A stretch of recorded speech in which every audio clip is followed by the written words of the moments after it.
I keep bumping into conservatives who say that there's no such thing as systemic racism, right?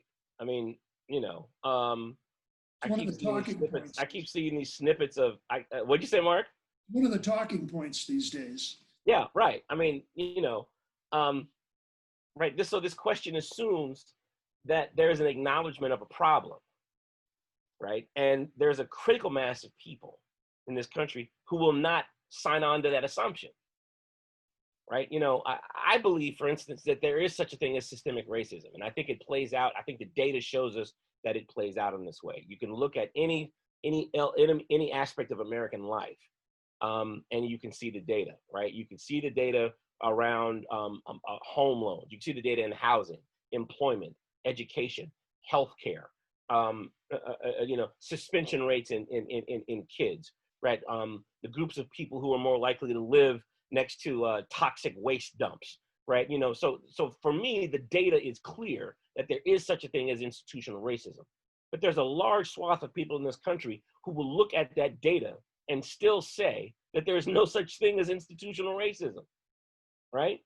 You know, and so that gets us back to these moments, right? You know, Mitch McConnell and the Senate, you know, and the Senate Republicans are in the process of trying to hammer out some police reform legislation.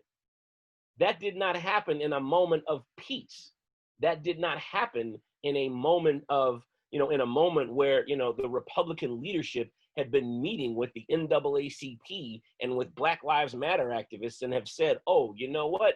Yes, you have clearly identified this as a problem. We agree with your assessment. Let's work together with the Democrats to come and craft some legislation to address this problem, right? That did not happen after Trayvon Martin. That did not happen after Walter Scott. It did not happen after Freddie Gray. It did not happen when 12-year-old Tamir Rice was shot to death by a cop while he was playing in a park. It hasn't happened up to this point. It literally took this point. It took George Floyd. It took Breonna Taylor, murdered, shot 8 times in her bed while she was sleeping, right, by cops who were looking for a guy who was already in custody.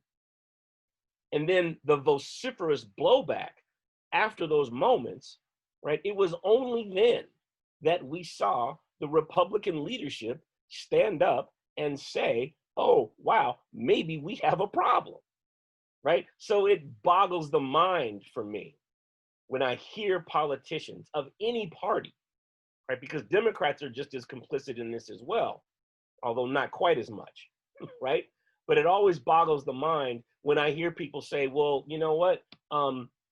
Why didn't people use and access the traditional channels of communication and legislative policy to handle this question, right? As if those things had not been happening, right? Many of the recommendations that are going to be listened to now were literally written a century ago, right? When the East St. Louis riot occurred in East St. Louis, Illinois in 1917, Memphis's own Ida B. Wells was there to talk about how police were beating perfectly innocent African Americans who were simply walking back and forth. And so she laid out a series of recommendations, many of which are going to look just like the series of recommendations that are going to be laid out 103 years later with regard to police brutality,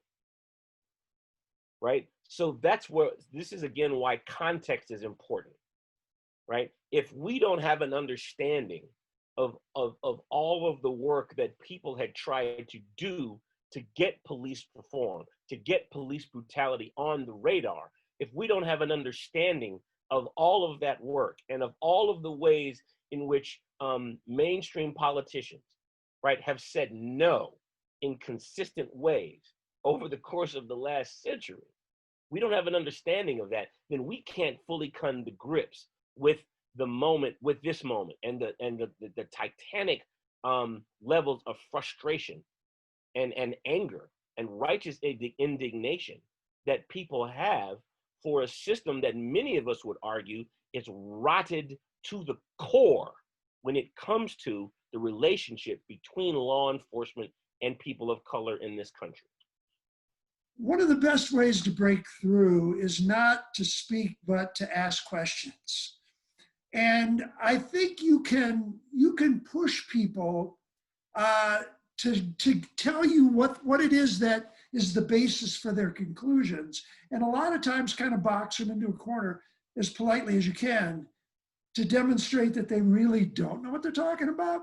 I'll give you one quick example, which is a Hispanic example and not African-American example, but I think it makes the same point.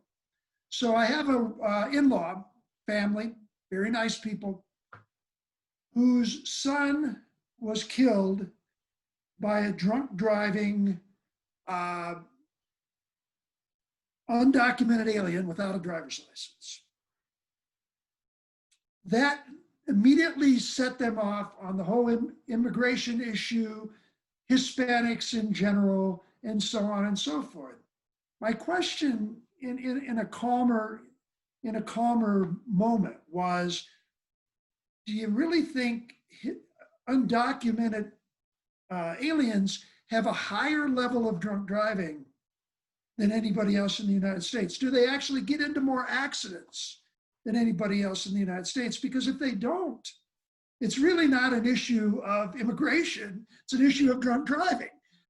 But also the challenge for our conservative brothers and sisters, right, is that part of their challenge is that they're actually going to have to listen to and believe the words coming out of Black folks' mouths, right, and other non-white folks' mouths, right, in terms of experiences, right, and in terms of perspectives, right. I think that the Drew Brees incident from a couple of weeks ago was really instructive about that, right? The challenge becomes the extent to which people are going to actually listen to and think through and about, right, the claims and concerns that African Americans and other people of color are expressing in this moment. And then what are you going to do about it?